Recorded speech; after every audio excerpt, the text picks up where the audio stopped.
Welcome to today's webinar. It's called How College Admission. Well, actually, what is it called? It's called Why Straight A Students Get Rejected, right? Like the truth about holistic admissions. So actually, in this seminar, we're going to cover it in two parts. The first part, I'm going to go over holistic review and what that term really means in admissions and advice for students applying for schools that do holistic review. And then we're actually going to do a second part where we have a simulation, and we'll be acting as a college looking at three sample student profiles to see if we would admit them, deny them, or waitlist them based on the information that I'll go over right now. Okay. My name's Jenny, and let's get started. Okay, so when we're talking about college admissions, there's a lot of answers to the question of what counts, right? So some people might say everything counts. Some might say not everything that can be counted counts, and not everything that not everything that counts can be counted. Or you can just use the easy version, which really is that it depends, right? It depends on a lot of different factors. And because of that, the colleges do something called holistic review, which basically means that if a college is very selective, they're not just looking at a couple of things to make their decision about students. They have to look at a student's entire profile holistically, and it includes a lot of different factors outside of grades and numbers. So, for selective universities, basically, they get a lot of students with near identical statistics, right? So students who come from the same area and have very similar academic profiles. So they really need to look at factors outside of that to determine who's going to get the spot for the class that they want to build. It's not really a formula, and it's not like they rank the students according to numbers and then just choose the ones at the top of the list. So they're really reading each application as a story. It's not just numbers. And they're asking a lot of different questions when they're reading. So questions like, is the student ready for college level work? Who's the student as a whole person? How did they use their opportunities? What are they going to bring to the campus? And how have they grown and challenged themselves? All of those can help them assess whether a student's going to fit with their values. Um, and it's not like a kind of like a pie chart where we know exactly what percentage each of those things occupies, right? It depends on institutional priorities as well, and it depends on the pool of applicants for that year. So just to kind of make it clear, though, I think an easy way of thinking about it would be to think of California colleges. The UCs and most of the private universities in California do holistic review because they're in general selective, meaning they consider every part, including essays and recommendations for private schools and activities. But colleges that don't do holistic review, you could think about the Cal State universities. They're just asking for grades, A through G course requirements, and they don't ask you for activities for the most part, or essays or recommendation letters. And they generally admit like a very large number of their students, aside from selective school, the more selective CSUs and the more selective majors. So that's why. So going into academic context as one piece of the puzzle, academic admissions officers are looking at achievements in context, meaning that if a student's context is more difficult, achievements stand out more. And if they're in a context where the students are all achieving at the same level, obviously it's more difficult to stand out. So looking at school environment, what courses are available at your school? How does your school grade? Does your school have advanced classes and advanced programs? Are they available to undergrads? What's the academic culture and competitiveness? And then looking at the student's family context. Did your parents graduate from college? Do they have work or caregiving responsibilities? Are the family background, does that affect the student's opportunities? All of those things help officers to look at students more holistically compared to other students who might have more resources. And then when we look at the academic profile, it is also more than just GPA, right? As we know, GPA doesn't tell the whole story because schools operate differently, right? And academic resources and opportunities are different based on your region and your school. So they will look at course rigor. right? Whether students challenge themselves with the most difficult courses that were available to them. Some are going to be more available than others, depending on the school and the region, right? They're going to look at academic trends. They like to see upward trajectories. So even if students have lower grades their first couple of years, if they show an upward trajectory, that's important to consider in their profile.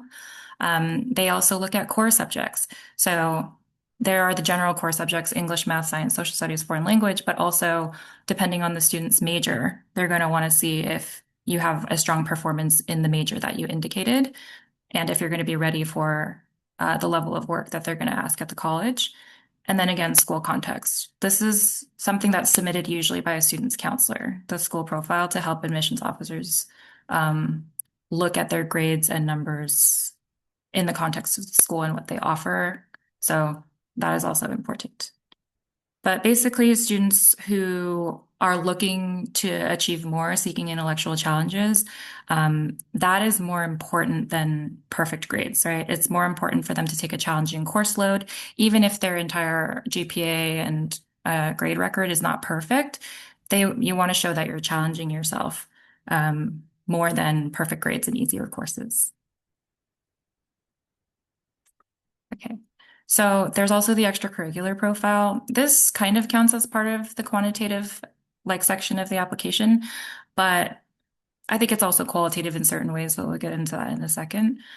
For extracurriculars, they're really looking for engagement, like level of genuine engagement, how much you took the initiative, so leadership, and also measurable impact, like what did you actually do over your time. So they're looking for patterns of commitment and growth, long-term commitment, meaningful contributions, tangible impact. That does not have to be titles, right? Leadership can look like different levels of contribution and initiative, ideas, different roles. So it's not just a resume. And a lot of students write about their most meaningful extracurriculars in their essays. So that kind of adds the quantitative element to it, where they can really see if a student has demonstrated community interest and leadership and impact in their time in school. So students who are deeply involved in a few activities generally stand out more than those who are kind of superficially involved in a lot of different ones. Okay, and then among schools that ask for test scores, so this is going to be not the UCs and not the CSUs, but a lot of the private schools now some are test required, but a lot of them are still test optional. That being said, you can provide your test scores as another data point in your holistic profile. So this kind of can add to your academic record and show that you're ready for college level work. And although it's optional and they don't penalize you if you don't submit it, it just adds another piece of information that can help to extend your academic profile. This also includes AP scores, if you have them, AP and IB scores. Okay. So then that brings us to the qualitative components, right? These are not things that are not considered if the school doesn't do holistic review. But these are very important if the school does, because like I said before, it helps students to stand out next to a student that looks at the exact same on paper. So this is where they kind of find out like what you think about, who you are, and basically what you value, which leads them to what can you contribute and what do you want to do in the future, right? So these components would be the essays, the most personal part where the student gets to speak for themselves, the recommendation letters where teachers and counselors and people that know the student get to speak about them. And then this is optional, but interviews for the schools that conduct them will provide opportunities for an outside person who is related to the school to kind of make a comment on the student. And then, ideally, all of these things that are shared in each of these qualitative parts will combine and create a story about the student that makes sense, is clear, and is compelling to the school when they're reviewing you holistically. Okay, so now we're going to talk about stuff that the student cannot control. This is, the part that affects college decisions, and it comes from the college themselves. We don't always know this in advance, and they're not always transparent about it, but colleges have institutional priorities. They have needs in a given season that they need to fill, right? So especially, I mean, mostly private colleges, but when they're building a balanced incoming class, there might be a range of different needs. They might need enrollment in a specific major or department or a new program. They may need to balance their class in terms of diversity and geography, gender, and first generation representation. This is a very important one, right? Most colleges are looking for students from different states. They might want more genders in certain majors, and they definitely are always looking for more first generation college students. Other things, they might be filling requirements for athletic teams if they have a new team or they're trying to, improve in a certain team, or artistic programs like theater, things like that, new programs they might be filling. And then they also need to manage things like housing availability, lab space, studio capacity. They do have constraints on that. So sometimes that limits how many students they can accept or which students they waitlist, right? So they're managing other priorities outside of the student's profile and their achievements. So because of these reasons, which we don't have any control over, a strong applicant might be admitted one year and then denied the next. And certain strengths might matter more in one admission cycle than another cycle. Outcomes will reflect fit with institutional priorities and not just applicant quality. This is a very important thing to keep in mind. This is something that when you talk to admissions officers, they emphasize very strongly that applying for one major one year might be a good idea because they're looking to fill that major that year, but that's not going to necessarily be the case the next year, right? They are often saying that it changes from year to year. So, you know, keeping that in mind, there's nothing we can do about that. But students should focus on what they want out of the school, right? So we'll talk about that in the next section. Again, it's not about ranking the students from best to worst. They're assembling a class that works as a whole, right? Different students are going to fit different roles, but also a class that works for the college and what they need at that moment in time. So there is no single ideal applicant, right? There's probably space for all of these types of students. They want academic specialists, they want leaders and organizers, they want creatives and innovators, and they want students who show resilience. All of these combine to fill and make a balanced class. So if your student is an academic specialist and they didn't get in, probably another academic specialist got that spot, but they're looking for other types of students. So different strengths also resonate at different schools, right? Like if you're applying for Caltech, they're going to be looking for a very specific kind of applicant, and certain strengths might not resonate there. That might resonate at a school like, maybe like USC. So it's important that you reflect your strengths in your application and also that you choose schools that are a good fit for you. So the takeaway here for students and parents would be to not focus too much on things like GPA or test scores as a defining factor for how to get into a college. Those things definitely need to be solid, but there's a lot more to be said about creating a coherent and authentic profile that reflects a student's selfhood, their personality, and their passions. So academic rigor is very important, but students also need to make meaningful contributions in things that they are interested in. I think, a major thing for students is to have interests that they invest in and grow, and also for them to show growth and interest in learning more. So they're looking for curiosity, character potential, and not perfection. So it's not a formula. Holistically, all of those things need to come together uh, for students to get admitted in a certain context. But on the student side, focus on showing engagement and growth alongside academic rigor, and they should be able to find a school that fits them and what they're looking for. So that is the end of part one. Just keeping in mind all of the pieces that go into holistic review, we're actually going to put that into practice. And we're going to do a simulation. Sorry, this is actually the end of my presentation. I'm going to start from the beginning.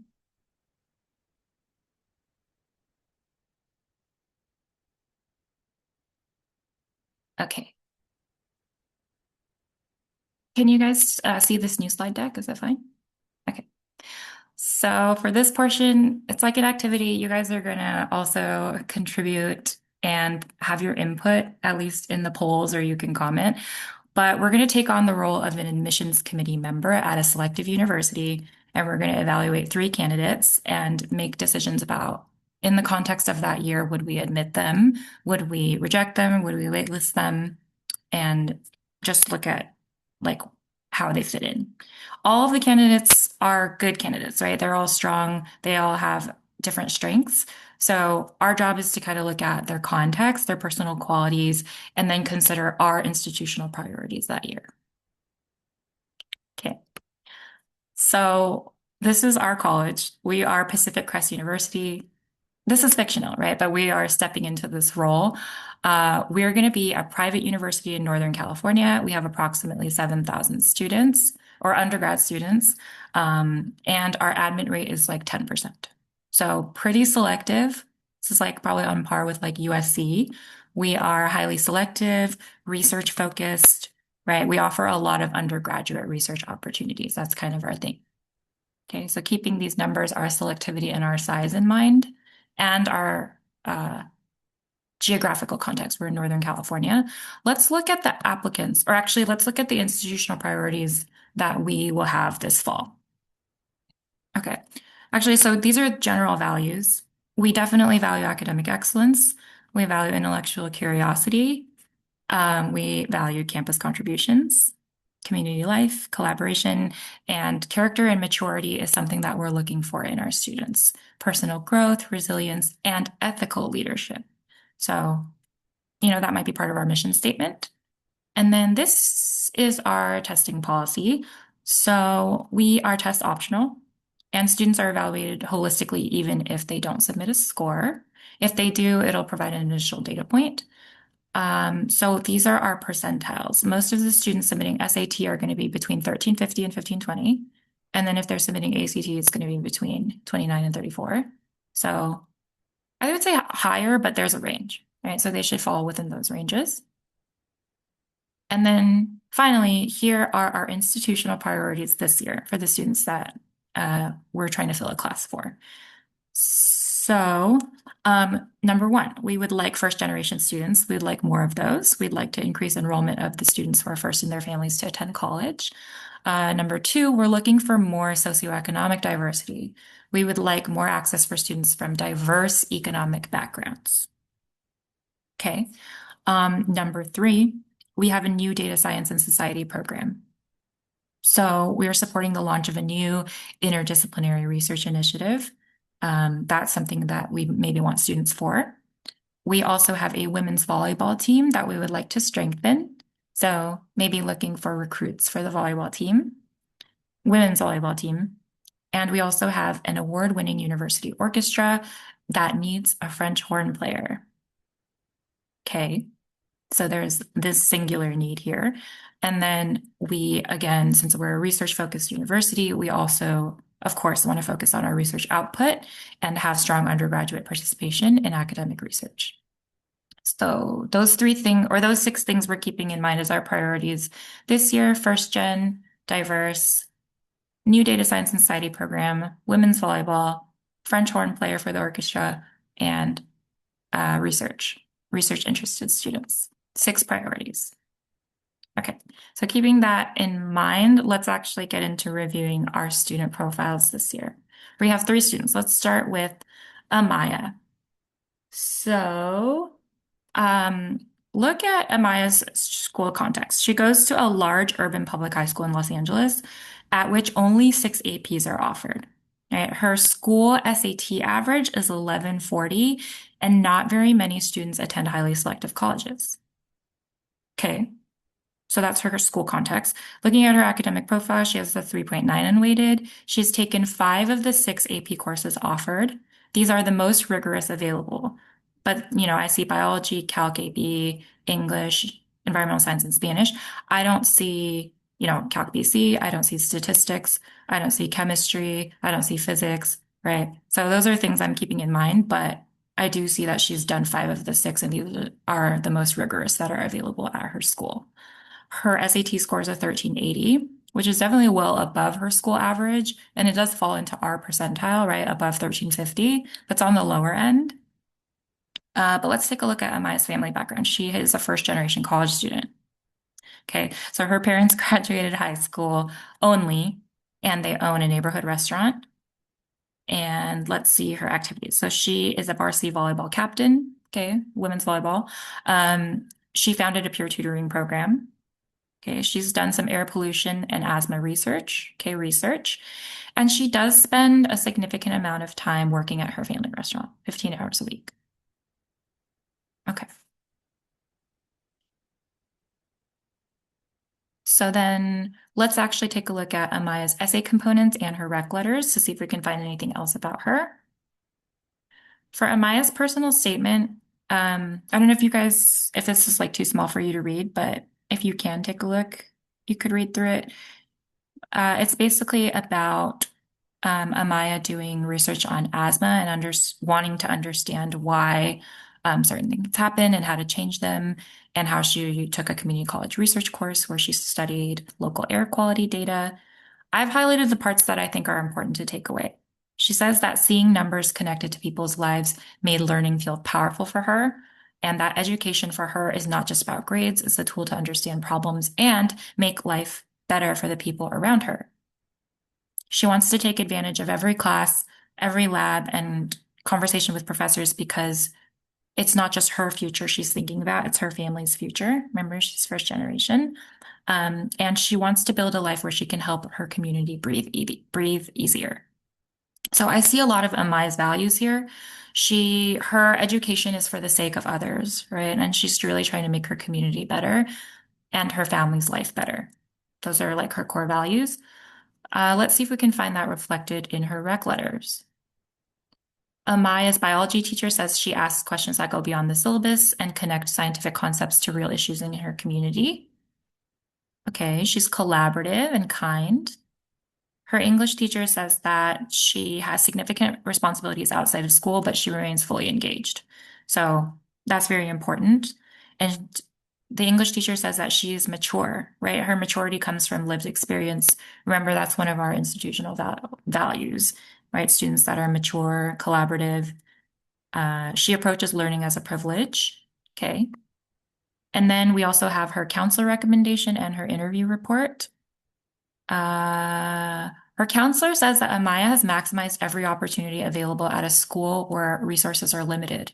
I think that's very important to know, right? Because her stats might not be the highest compared to somebody else's numbers, her SAT score, her number of AP classes. But according to her counselor, she's maximized every opportunity that she could while balancing responsibilities at home. She shows initiative, poise, leadership, right? The counselor is fully confident in her ability. And then the interview report says that she would like to use education to create opportunities for her family and community, which is consistent with what she shared in her personal statement. Humble, hardworking, eager to grow. Okay, so let's look at a student that's different from Amaya. This is Brenda. Brenda's profile tells us that she attends a selective STEM magnet high school in San Diego. This school has a very rigorous academic culture, as we can see from the AP classes that are offered. 18 different courses are offered compared to Amaya's 6 courses, right? The high school SAT average is 1430 compared to 1140. This is a very competitive peer environment, strong college prep resources. Brenda's GPA is 4.0 unweighted. She's in the top 10% of her class. She's taken 10 of the 18 AP courses that are offered. And we see a strong kind of math, science, physics emphasis here, right? Calc AB, Calc BC, biochem, physics, psych, stats, English, 2 years of English and history. I see a pretty good readiness for college level work based on the range of classes that she's taken. And she has a 1530 on the SAT. But let's look at her family background. Her parents are college graduates. Her dad's a college professor. Her mother is a doctor. She has a lot of support at home. And she's probably not working, right? She probably doesn't have to do anything to support her family. Key activities, she is a science Olympiad captain. And she's also won some awards, regional and state. It's very impressive. She's done a biotech research internship for 2 summers. And she also plays the French horn in the youth orchestra. So regional youth orchestra. that could fit in with our French horn orchestra initiative, right? Keeping that in mind. Okay, let's look at Brenda's personal statement.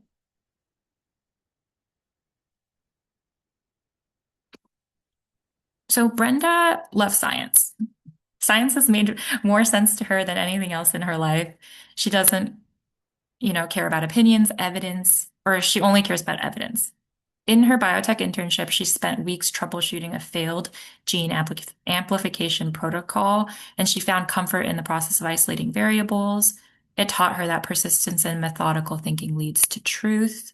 This is how she wants to spend her life in scientific research. That's a pretty big statement for someone who's 18 years old, but it sounds like she's very passionate about research, scientific research, probably biotech research, right? Um, she emphasizes that she's pursued the most rigorous math and physics courses available and that she wants to do research that improves human health. And she sees college as primarily as a place to gain technical knowledge and lab experience. That's a very specific statement compared to what Amaya said about college, right? Amaya sees college as a chance to invest in her future, to improve her family's future and her community's future. Brenda sees it as a place to gain technical knowledge and experience for working in a lab. It's quite specific. Brenda's rec letters and interview report. Let's take a look. Her chem teacher says that she's a very, very good science student, among the most capable she's ever taught. She's great at complex problem solving. She's very precise and methodical and very prepared for STEM study, advanced STEM study. Okay, her humanities teacher says she's an outstanding academic student, though she engages primarily in subjects that she's interested in, science stuff. In discussion-based classes, she participates thoughtfully, but not as frequently, and she works independently, but she's not always the most collaborative. Okay, so that's something to keep in mind about Brenda.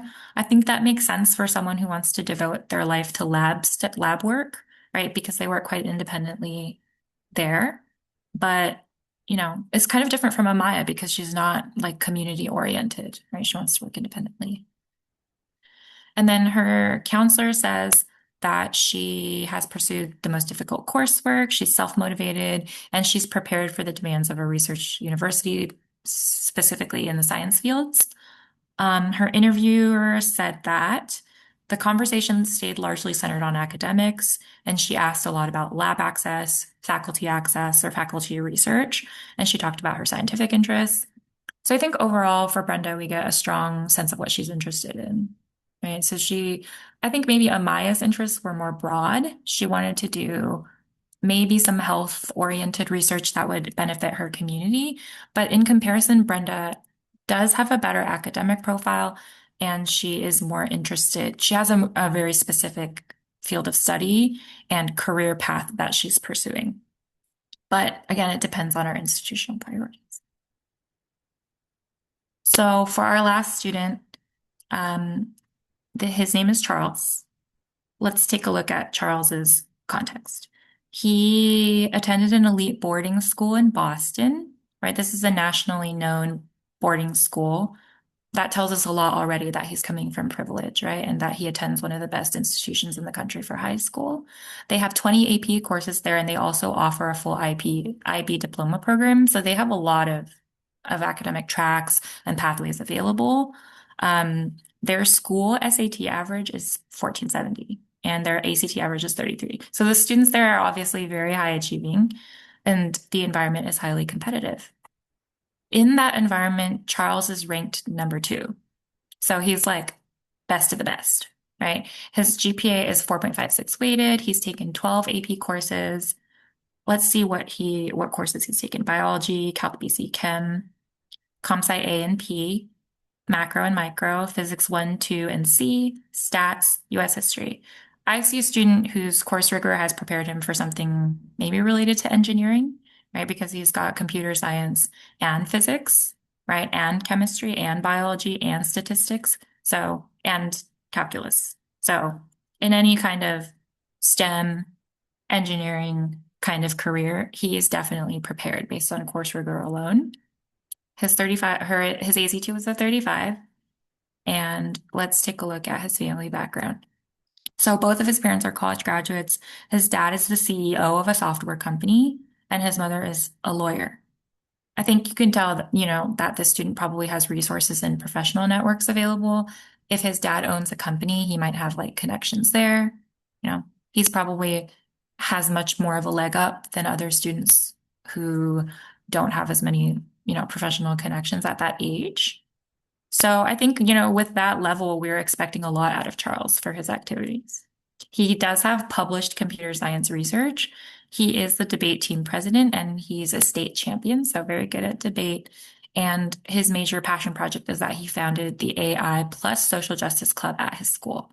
So connecting artificial intelligence and I guess seeing what potential there could be to connect that with social justice. Let's take a look at Charles's personal statement and see if we can garner anything about his character from the way that he writes.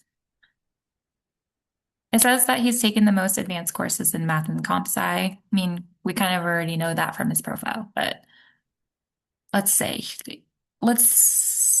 okay, so it says that he's published research in computer science, which demonstrates that he's able to work at a collegiate level, and he's founded the AI and Social Justice Club to show initiative in applying technical skills to global issues, right? But he kind of emphasizes a similar thing, which is that he's performing at the highest level, performing at an elite level, distinguishing himself among his peers. He has a record of achievement that shows that he's going to bring intellectual intensity and leadership. So that's something that he's trying to push across. He wants to contribute again at the highest standard. He's prepared, disciplined, and ambitious, right? And he wants to build on his accomplishments. I don't see in this personal statement a lot of interest or focus on other people necessarily, right? I see somebody that is focused on achievements, doing things well, maybe pushing the boundaries. I think that is a form of leadership, but it doesn't really show how he works with other people or what his value for society is, right? That part is not really spoken about. Okay.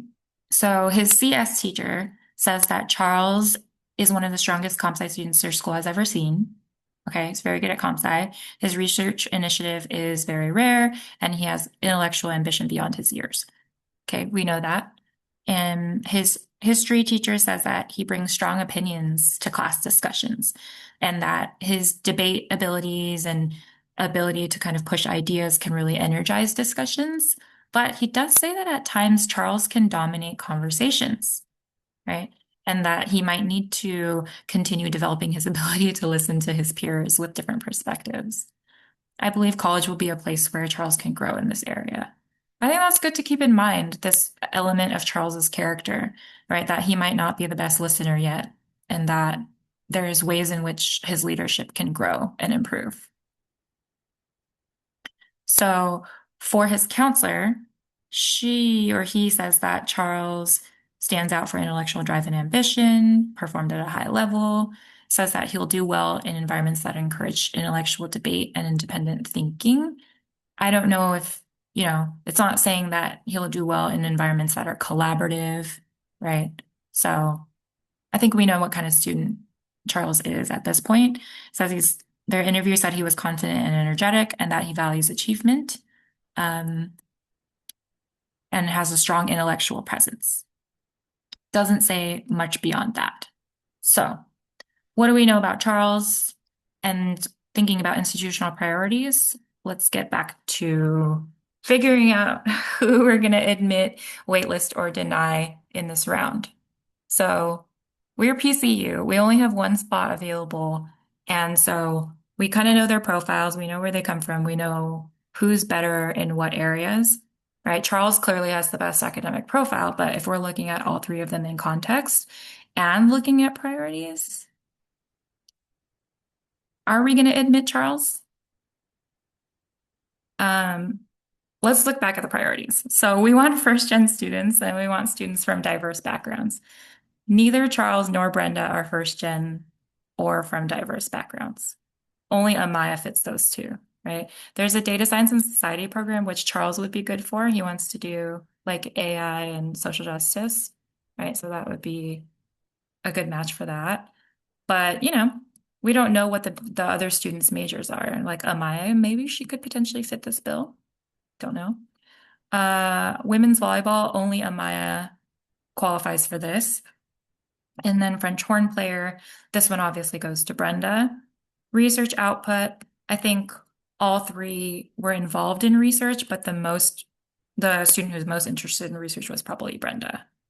And she wants to do, research as a career. So, but all of them had done some research in high school and probably may continue to do research in some capacity, whether or not they want to do research as a career. But definitely Brenda is our kind of like our research focused student. So considering all of those things, who should get the admit spot, who should be waitlisted, and who should be rejected in this cycle?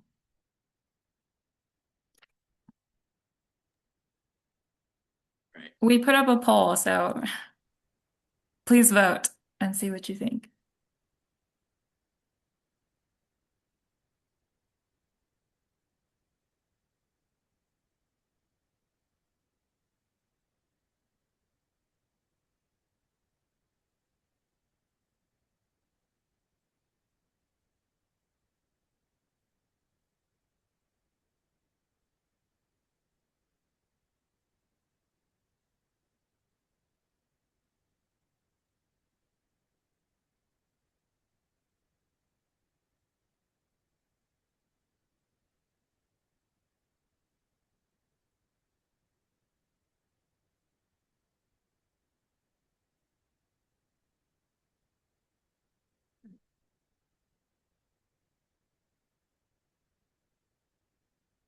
We're going to give the poll another 15 seconds or so.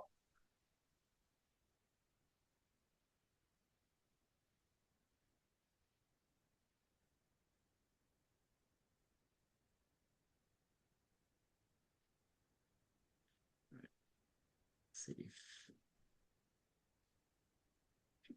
anybody else want to vote. So let's go. 5, 4, 3, 2, 1. Okay, well, a few more coming in. All right, that's great.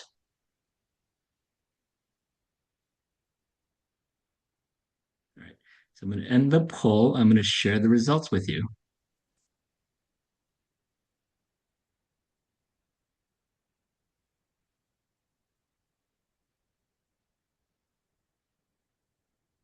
Okay.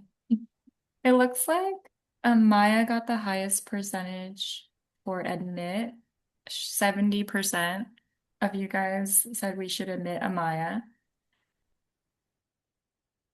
And then for Brenda, 59, it was pretty close actually. 59% of you said waitlist, and then 41% of you said admit. None of you rejected Brenda, or she got zero denies.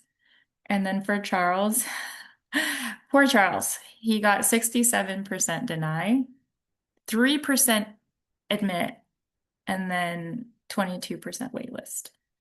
So I think based on the numbers, I would agree with you guys. We would probably admit a Maya in this round based on the institutional priorities for this year.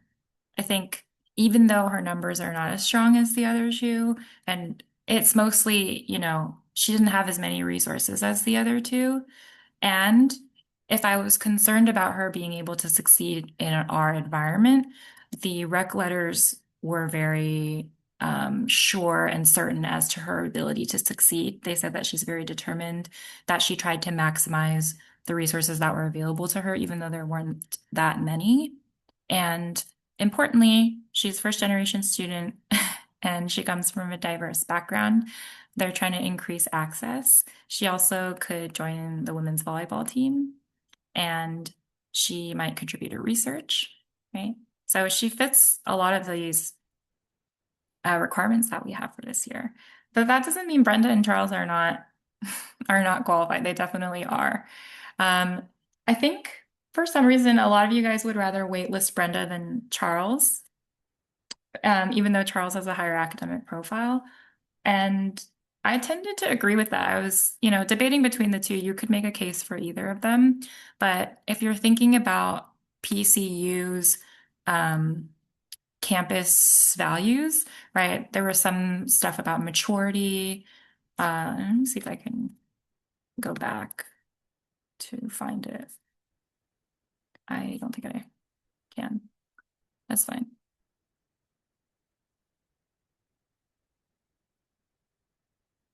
But yeah, so in terms of character, I think the rec letters mentioned that Brenda was maybe a bit too independent, like she didn't have much of a collaborative element, but that she was a hard worker. But for Charles, that he was a very ambitious person, right? But there wasn't much about him being collaborative or having a sense of maturity outside of that. So you could kind of make a case for either of them. It would depend in that case on the readers, on the discussion at the table, right? If they have students that they're not sure what to do with, they will discuss them further in a table read. So that, I mean, either of them could take the spot, but maybe it would go to Brenda, especially if that need for a French horn player is very critical. But okay. Another thing we're going to do now is like we're going to change the priorities for PCU. So we're going to do a what if scenario. What if instead of having these priorities, first gen, diverse, data science society, volleyball, research, these are our priorities. Okay. In this alternate ending, PCU urgently needs to strengthen our undergraduate research output, especially in biomedical science. Okay, we also need to fill a critical gap in the orchestra, again, French horn, but this is now more important than ever. Okay, what if we need to increase our students that are ready for immediate lab placement? And what if we also want to expand women in advanced physics and engineering? If these were now our institutional priorities, how does this change our decision? Who's going to get the admit, who's going to get denied, and who's going to get waitlisted? Let's take another poll.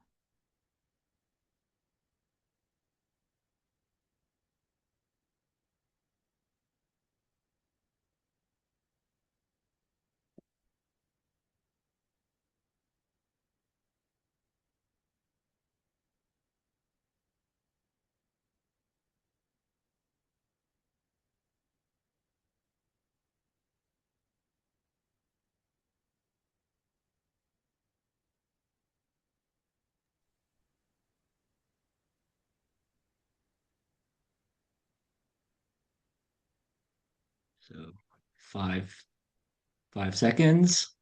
Four, three, two, one.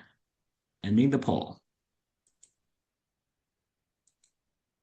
Okay, almost 100% of you said Brenda should get the spot. And I agree with you. Brenda's our research student, right? She wants to do research as a career. She's spent all of her activities and her time in research. This is what she is passionate about. She's also a woman in physics and engineering.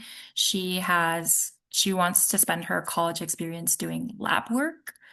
And she also plays the French horn. So she like checks all these boxes. But, in terms of waitlisting, it was most of you guys gave the spot to Amaya for waitlisting. And then again, most of you guys rejected Charles.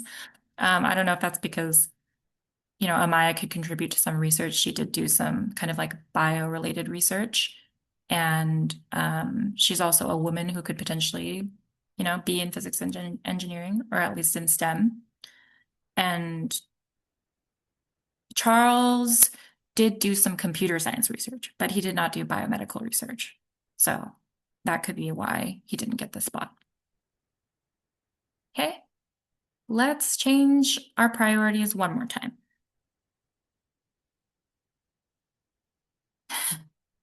So if our priorities change again, and we now urgently need to launch our new data science and society program, we need to raise our national profile in AI research. We need to recruit students capable of graduate level research as undergrads. And we need to increase leadership in debate and public intellectual spaces. If these are our priorities for this season, how does this change our decision? Who do we now admit?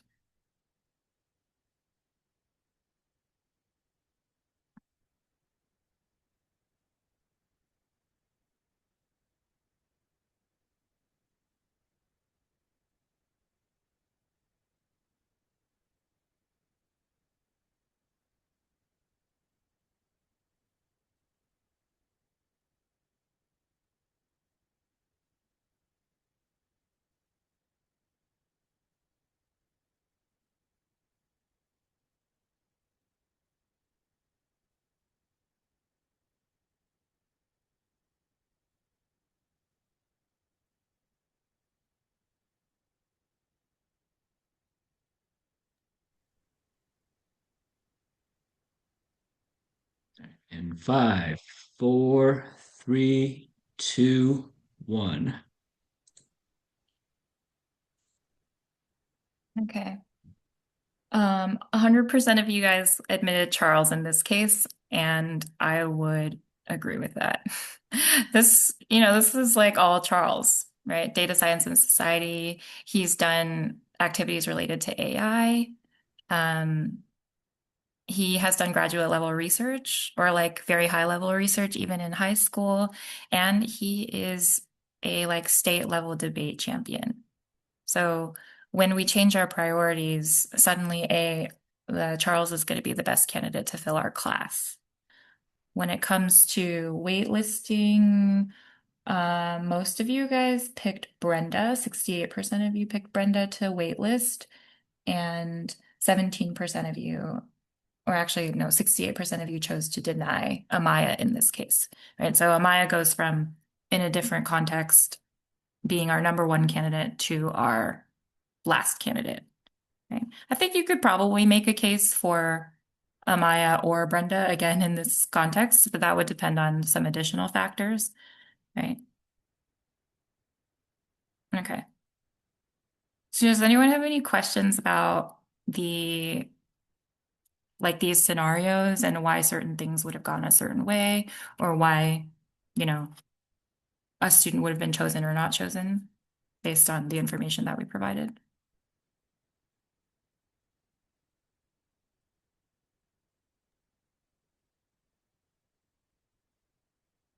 We do have some questions in the question and answer. Okay. Let me just finish the slides. I just have like a couple more things and then we'll go into the questions. Okay. So, what's the takeaway here? I think it's just that admissions is complex and it's becoming more complex every year as many things change. It's not always about picking the very best person. There is no formula for best anyway. They're weighing a lot of different things: academic readiness, context and opportunity, personal qualities, institutional priorities, and building a diverse class of a lot of different types of people coming from different places. So every applicant does have unique strengths, but whether or not you get in, that really reflects what is important in higher education right now, or values that certain schools have, but they differ across all the schools, right? Different schools have different values. So it is very complex. And what does it mean if a very, very good, excellent student doesn't get into their dream school?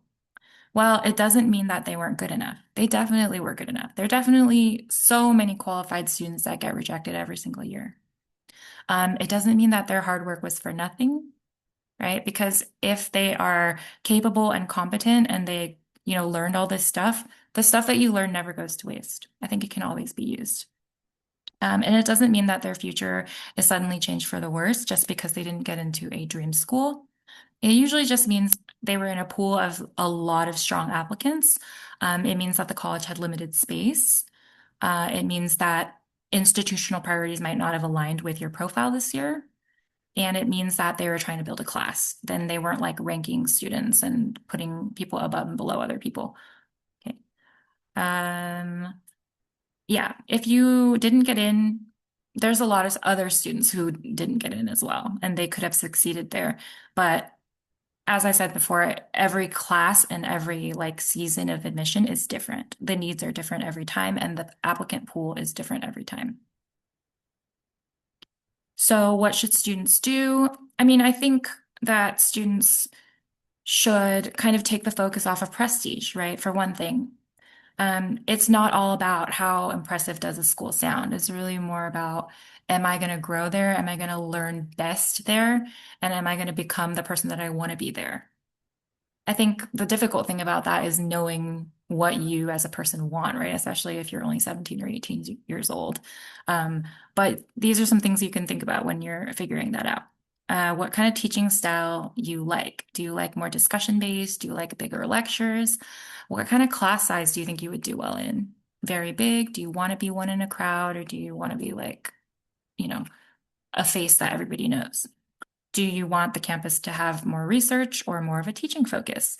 What do you want the campus culture to be like? That could look like a lot of different things. Student body activities, how close the students are, religious, components, um, political components. There's a lot of things you can look at there. Whether they provide advising support, whether they have internship opportunities, whether this is very important, whether they're prerequisites and academics are flexible, right? Some students might not want to take a bunch of prereqs. They maybe only want to focus on the classes and the major that they want. But that varies school to school. And another thing you can consider is whether you want to feel motivated or whether you want to attend a kind of like a high pressure environment. All of these things go into figuring out if a school is a good fit for you. So I think one thing you can do to improve your chances, obviously, is to find a school that is a good fit, right? Because students who chase prestige alone, they kind of give a similar feeling when you're reading their profile, right? There's a lot of students who you read their profile and it's like, oh, this is a high achiever, and they're looking for the most selective school possible. But the essays feel forced, right? There's a generic interest in excellent. The activities aren't really connecting to what the school has to offer. The admissions officers, we can't see a fit between you and the university, like especially in the why us. Uh, so when they read profiles like that, they're like, okay, the student obviously wants to get in because the school is prestigious, but they don't really know if they're going to fit in here. Versus if you apply to a school that you definitely are a strong match with, then the essays usually come off more genuine. Your academic interests will usually align much better. Your activities will make more sense in the context of the application, and your goals will match what the school offers. And finally, the admissions officers can really picture you there. They're like, oh, this person has chosen the right school. This is the right school for them. Like, we definitely match. When you apply to schools that match you, your application doesn't feel like you're trying to impress them and more like showing, oh, this student really belongs here. And so colleges definitely want to admit students who demonstrate fit. And this is something they reiterate all the time. Okay. So what should students remember? They should remember that a no from a dream school doesn't mean that doors are closing. It just means there's other places that you might get more attention, you might stand out more, you might be able to take bigger leadership roles and have more opportunities. Um, it's not because it's an easier school to get into, it's less selective, it's not as good of a school. It's usually because the school is a better match for you. So I guess this is just to say that it'll all work out in the end. But one thing that you can do is look at your profile holistically and see what your strengths and interests are and try to match that with the university. That's the best thing you can do because the rest is out of your control. Okay, so I think that's it for the slides. Let's maybe do a quick Q&A. I think we have time for like a few questions.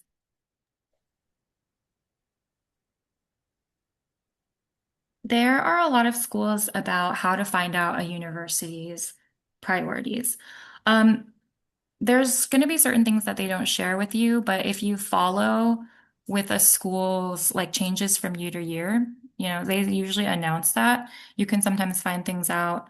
They will typically announce if they're opening a new building, if they have a new department, if they have a new major, if there are going to be changes to specific majors. Those things will be announced on the website, but you usually have to research it because you wouldn't be able I don't think they would distribute that information unless you're going to a session for that college.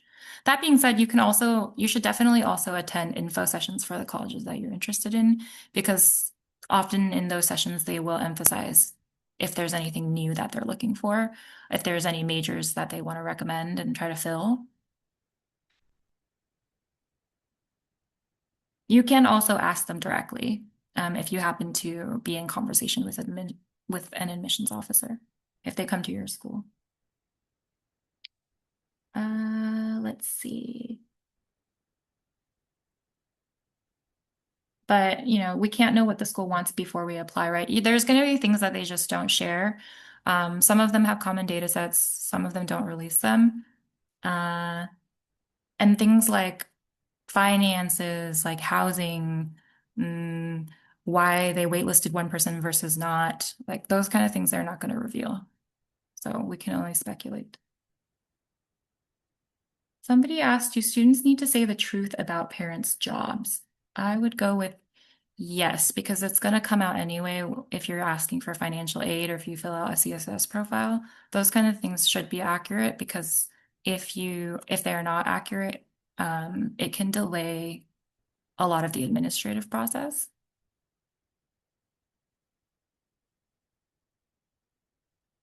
There's a couple of questions about extracurriculars. Someone asked, what would you recommend a family do if a student does not know what they're passionate about? And somebody else asked, if the student has tried various extracurricular activities but didn't manage to build that depth. That is a really good question. What should students do or what should families do if a student's extracurriculars are lacking because they don't have like a specific passion? Um, Julian, do you have any advice about that? Sure, it depends. But to be honest, I think it partly depends on what grade level the student is at. So obviously, if they're ninth and 10th graders, they have a little bit more runway to work with. And so for the younger kids, we ask them to kind of just explore and keep looking, because I'm fond of saying, if you keep looking, sooner or later you're going to find what you're looking for, right? But certainly, the older the kids are, they have less time to kind of pad the resume for college applications. But at the end of the day, life is not just about getting into college. It's about growing and kind of finding yourself. And so I think it's really important for students and parents to kind of keep that in mind. And so for them to continue to try different things, um, and see what they like and see what they don't like. I think they're both important. So I think it's a process. Yeah.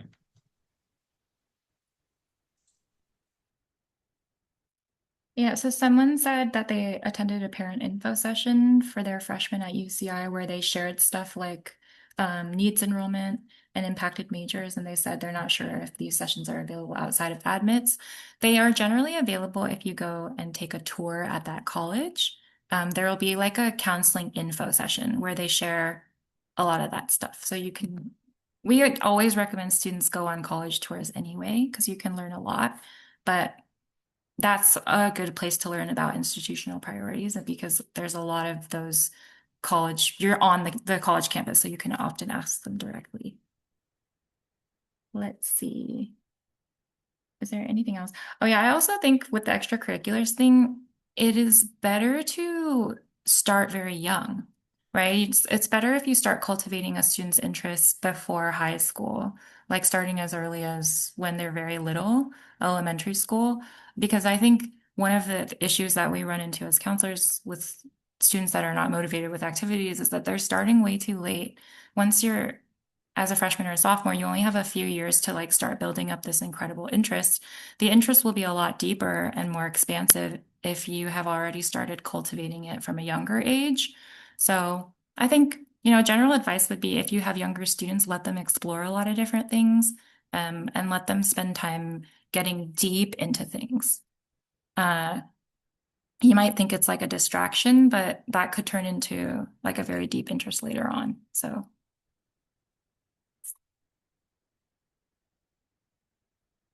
yeah, I think that's mostly most of the questions. That covers most of them. So thank you guys so much for participating in this activity with us. And we hope that you come back to us with questions if you have any.